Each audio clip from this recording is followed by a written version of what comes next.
Hello, I am James Merchant, and today I will talk about mentorship. Not just the idea of mentorship, but the actual experience that comes from it. As a mentor for the Bronco Boost Summer Bridge program and a resident assistant in McLeod Hall, I've experienced mentorship in multiple different ways. I learned that it's more than just getting students from point A to point B. I've learned it's creating a mindset and helping them develop in their own way. Whether it's academic goals or career readiness or growing personally, a mentor is there to help guide. My thesis is the mindset a mentor brings, whether professional or personal, fixed or growth oriented, determines how much impact you really have on someone's life. One of the most important parts of mentorship is having the proper mindset. The psychologist Carol Dweck talks about how people even have a fixed mindset or growth mindset. Those with a fixed mindset believe that their abilities are static and they are unable to grow. Those with a growth mindset understand that with practice and time, they're able to accomplish more and surpass what they think they can do already. As a mentor, you have to believe that mentees can grow. You have to see who they are and their foundation and help build that for them, help them build off their own foundation. Mentees come from different walks of life. Some don't know their abilities and feel discouraged. For example, just coming onto campus. They don't understand any of the abilities, what they are able to become. As a mentor, it's your job to push them and to have them do better. For example, I had a mentee who was into fashion, but didn't understand it on a broader level or at a show level, but he wanted to. So because of that, I helped guide him towards someone who was in the on-campus modeling troupe. This way he was able to get some more experience and a different perspective rather than what I was able to offer him. This translates academically as well. As a mentor for the Matriculation Institute as well, I had some mentees who were also in the same organization. I noticed there were some days where they felt that an event wasn't as important or they wouldn't benefit them. So as a mentor, I encourage them to go to those different events. And because of that, they're able to get opportunities and internships, which have allowed them to grow and get closer to that career readiness. I've learned that as a mentor, I cannot teach them everything or help guide them in every way. But because of the network I have, I can push them to people who can help them.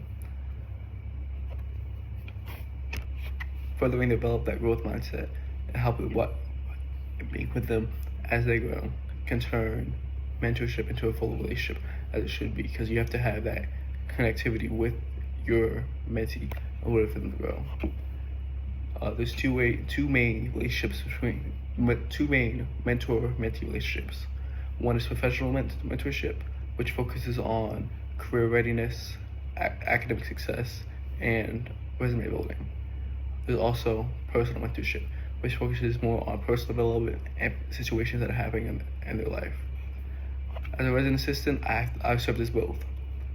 So there were some days where I was a professional mentor, whereas they needed assist with class or needed resources that would help them grow and continue to do well in classes. At the same time, again, I was that personal mentor, where there were some who had anxiety, homesick, had family pressure, or just finding themselves. So it was my job as a mentor, as a personal mentor, to help them grow and kind of figure out where they wanted to be. As a mentor, it wasn't my job to tell them where, but more so guide them and point them in the right direction so they can do their work themselves. One of the biggest differences between a personal mentorship and professional is the mindset that you have. As a professional mentor, you more set goals, track progress, and give structure, which allows them to develop and prepare for different careers that they may find themselves in. As a personal mentorship, more of a guide or an older sibling dynamic. You listen without judgment, offer emotional support, and help them go through things where they may not be certain. And as both, I've learned to balance both personal and professional, which has created a balance where I can help them grow professionally and personally at the same time, by interconnecting the lessons they have to learn. One of the things that really makes a mentor-mentee relationship work are the dynamics and boundaries that you're able to build with your mentees. One of the biggest ones is trust. Knowing that they have someone they can go to in times where they're unsure or don't know where to go. But also you as a mentor to trust that you are giving the best advice you can and helping guide them down the right path. Beyond that trust is helping them feel seen. Some people just need that reassurance that they are doing the right thing, and as a mentor, you're there to give it to them. But also, as a mentor, having clarity, helping them understand that they don't have to be perfect immediately. They have to take time to grow and really understand where they have to be. This can include you just helping them check in, helping them set goals for themselves where they can get an A in an interclass semester. Small things to help them build up that confidence. Other side of that, it's important to create those boundaries. In a professional setting, it's important to remember that business is business. While professional mentorship can grow into personal mentorship, it's important to remember time and place. If you're in the workspace, you are that professional mentor. Whatever happens later, where you are the personal mentor that stays outside of the workplace. With personal mentorship, it's important to create those hard boundaries because as a mentor, you are supposed to open up and be able to be relatable to your mentee. But at the same time, they don't need to know everything going on with your personal life. Same with them they need to learn that as a mentor, you're a guide and not the whole support system. Or you're a part of the support system, you're not the entire support system. Doing this where mentees can become too attached and can start to create unhealthy dynamics. Mentorship should be mutual. It's important that as a mentor, you learn and develop the same way your mentee does. You have to live by that same growth mindset of, yes, my mentee is growing, but I have to grow as well by doing what I can. A good way to do this is ask yourself, am I approaching a situation with a fixed or growth mindset? By actually implementing that growth mindset into your own life, you can again reinforce that when talking to your mentee by setting up that moment where you can be relatable. Asking yourself, am I a coach, a guide, an older sibling, or a combination of the three?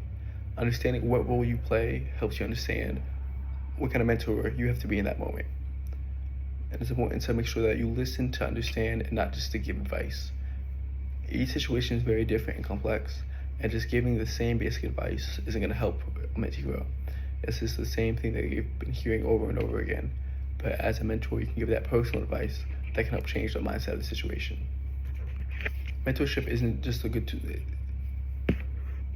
Mentorship is a useful tool, not because we all know, every mentor knows what they're doing. It's because at one point they failed or had to grow themselves. So by having someone with that experience teach up someone new, it can build that cycle and create a better foundation for everyone involved.